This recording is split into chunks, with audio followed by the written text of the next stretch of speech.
कहते हैं बढ़ती उम्र का प्यार ज्यादातर खौफनाक होता है और खौफनाक भी इतना कि कई रिश्ते, कई नाते, कई परिवार तबाह हो जाते हैं, बर्बाद हो जाते हैं। एक तरफ जब प्यार परवान चढ़ रहा होता है तो दूसरी ओर कहीं बंद कमरे में अपराध का जन्म हो रहा होता है। ऐसा ही हुआ था चिनहट के उस घर में। जहां लखनऊ के चिनहट थाना क्षेत्र के एक घर में कुछ ऐसा ही वाकया हुआ, जहां बढ़ती उम्र का प्यार परवान तो चढ़ रहा था, लेकिन दूसरी ओर एक अपराध का, एक अनकहे अनजाने अपराध का ताना बाना बुना जा रहा था। बंद कमरे में एक हत्या होती है और लाश को कमरे में ही गड्ढा खोदकर उसी में डालकर जला दिया जाता है, लेकिन मुकदमा दर्ज होता है गुमशुदगी का। नमस्कार, मैं उज्जवल सिंह हूं। आप देख रहे हैं क्राइम फाइल्स दास्ताने जुर्म।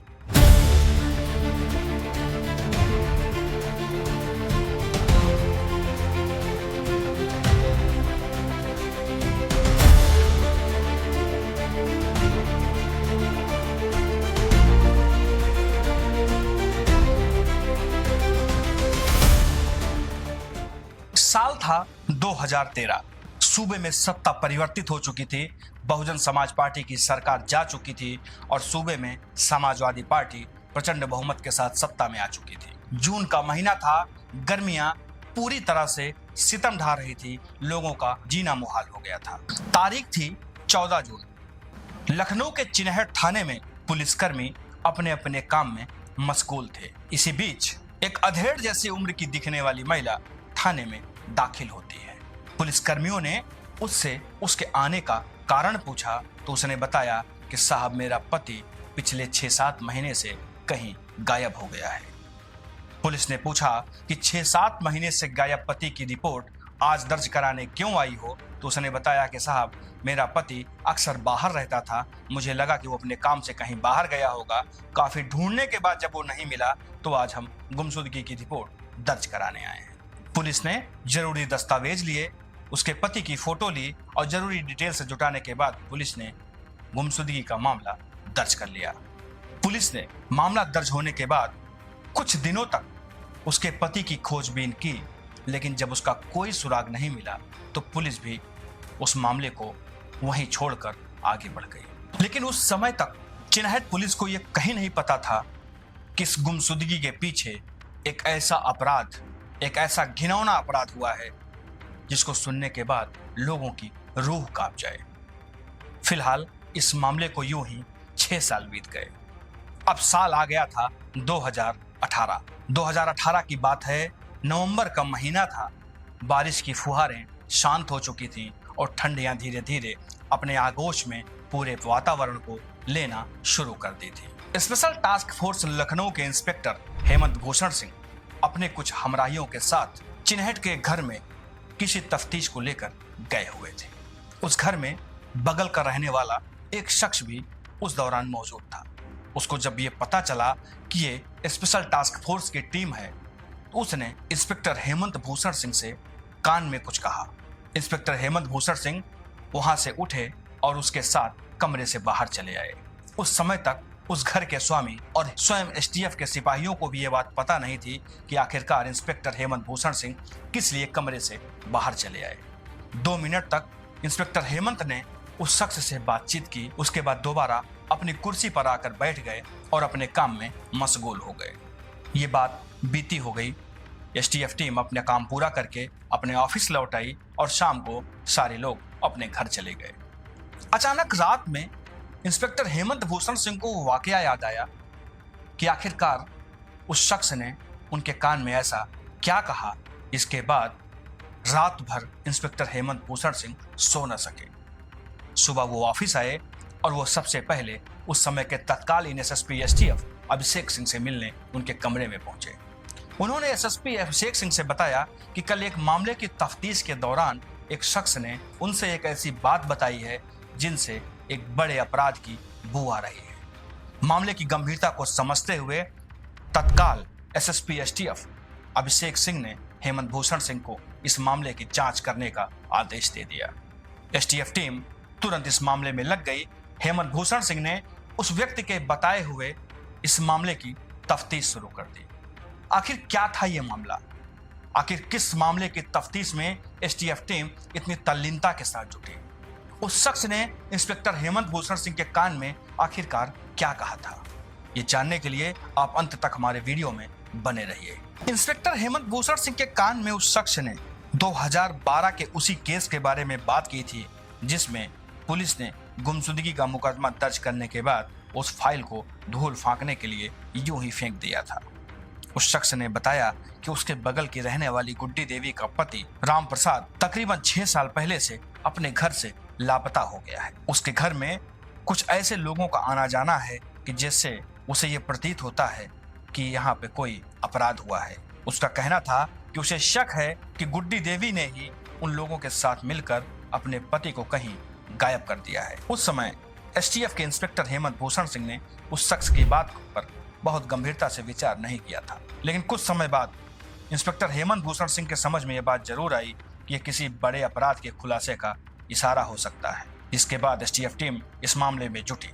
उसने सबसे पहले गुड्डी देवी का मोबाइल नंबर हासिल किया और मोबाइल नंबर को सर्विलांस पर लगा दिया। एसटीएफ टीम लगातार इस मामले को वॉच करती रही और साथ साथ अपना दूसरा काम भी करती रही। कुछ दिनों तक मोबाइल नंबर ट्रेस करने के बाद पता चला कि गुड्डी देवी का सतरिक रोड चिन्हट के रहने वाले रामचंद्र से काफी देर तक बातें होती हैं।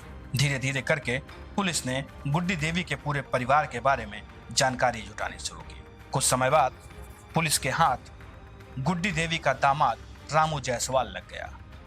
इंस्पेक्टर हेमंत भूषण सिंह की टीम ने रामू जायसवाल को पकड़ा और उससे पूछताछ शुरू की। एसटीएफ टीम के थोड़ी सख्ती बरतने के बाद रामू जायसवाल ने जो कहानी सुनाई उससे एसटीएफ टीम को मानो अंधेरे में रोशनी दिख गई। रामू ने बताया कि 2012 में वो राम प्रसाद और गुड्डी देवी के घर में किराए पर रहता था। वो चटाई बेचने का काम करता था। ये उन दिनों की बात है जब वो चटाई बेचने के लिए फतेहपुर गया हुआ था। वहां से वापस लौटने पर उसे घर में राम प्रसाद दिखाई नहीं पड़ा। उसने इस बात को लेकर गुड्डी देवी से पूछा तो गुड्डी देवी ने उसे डांट दिया कि तुम किराएदार हो, तुमसे आखिरकार क्या लेना देना। जब वो अपने कमरे में जाने लगा तो गुड्डी देवी ने उसे घर से निकाल दिया और अपने दूसरे घर में रहने को कहकर वहां से चलता कर दिया। कुछ दिनों बाद रामू जायसवाल का गुड्डी देवी की बेटी से प्रेम प्रसंग हो गया और उससे शादी कर ली। दोनों एक साथ रहने लगे, जिसके बाद रामू जायसवाल भी गुड्डी देवी के पारिवारिक सदस्य की तरह हो गया। रामू ने एसटीएफ टीम को बताया कि एक दिन गुड्डी देवी ने उसे फोन करके अपने घर बुलाया। वह जब गुड्डी के घर पहुंचा तो उस समय घर में रामचंद्र भी शराब के नशे में मौजूद था। गुड्डी ने उसे बाइक से चलने के लिए कहा। उसकी बाइक पर रामचंद्र और गुड्डी दोनों बैठे। गुड्डी के हाथ में एक बड़ा सा झोला था। उस झोले से बदबू आ रही थी। वह उन्हें लेकर इंदिरा कैनाल पर गए और गुड्डी ने उस झोले को इंदिरा कैनाल में फेंक दिया। रामू के मुताबिक उसने गुड्डी से पूछा कि इस झोले में आखिरकार क्या है, तो गुड्डी ने कहा समय आने पर तुम्हें बताया जाएगा। वह उन्हें लेकर घर आया और उन्हें उनके घर पर छोड़कर वह वापस अपने घर चला गया। इस वाकये के कुछ दिनों के बाद रामू जायसवाल अपनी ससुराल यानी अपनी सास गुड्डी के घर में आया। उस समय उसके घर में रामचंद्र भी शराब के नशे में धुत मौजूद था।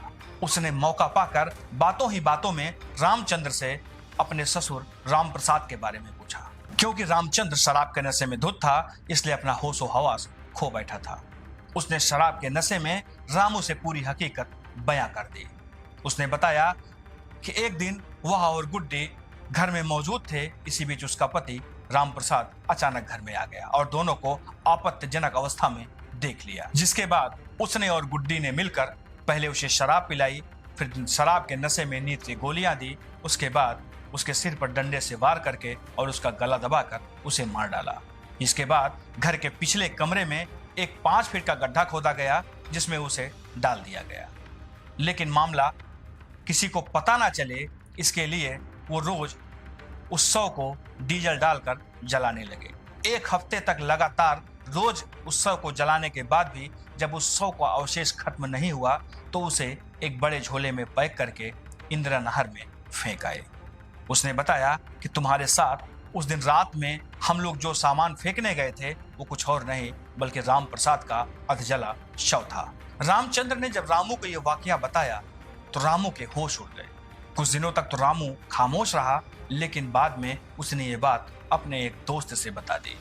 ये वही दोस्त था जिसने इंस्पेक्टर हेमंत भूषण सिंह के कान में वो बात कही, जिसके बाद ये केस खुलासे की ओर गया। रामू से पूछताछ के बाद एसटीएफ टीम लगातार गुड्डी और उसके परिवार के लोगों के बारे में जानकारियां जुटाने में लगी रही। फिर एक दिन जैसे ही रामचंद्र गुड्डी के घर पहुंचा, एसटीएफ टीम ने छापेमारी कर दोनों को घर से पकड़ लिया।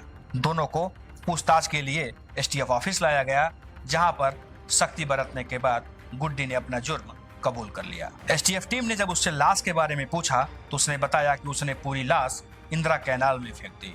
लेकिन एसटीएफ टीम को उसकी कहानी पर भरोसा नहीं हुआ, क्योंकि एसटीएफ टीम ये भली भांति जानती थी कि गुड्डी और रामचंद्र शराब के नशे में धुत होकर किसी व्यक्ति की लाश को ले जाकर अपने घर से 5 किलोमीटर दूर स्थित इंदिरा कैनाल में नहीं फेंक सकते हैं, और वो भी उस अवस्था में जब किसी को इसकी भनक न लगे। पुलिस ने मामले की जांच करने के लिए गुड्डी के घर की तलाशी लेने का प्लान बनाया। एसटीएफ की टीम पहले गुड्डी के घर में पहुंची और गुड्डी के घर की तलाशी ली गई तो उसके घर के पिछले कमरे में कबाड़ भरा हुआ था। उस कमरे से कबाड़ हटाया गया तो वहां पर एक 5 फीट का गड्ढा मिला, जिसमें धुएं के कुछ निशान मिले, लेकिन वहां पर ना तो शव का कोई अवशेष था जिससे एसटीएफ टीम ये साबित कर पाती किसी गड्ढे में राम प्रसाद की लाश को जलाया गया है, जिसके लिए एसटीएफ टीम ने फॉरेंसिक एक्सपर्ट्स को बुलाया।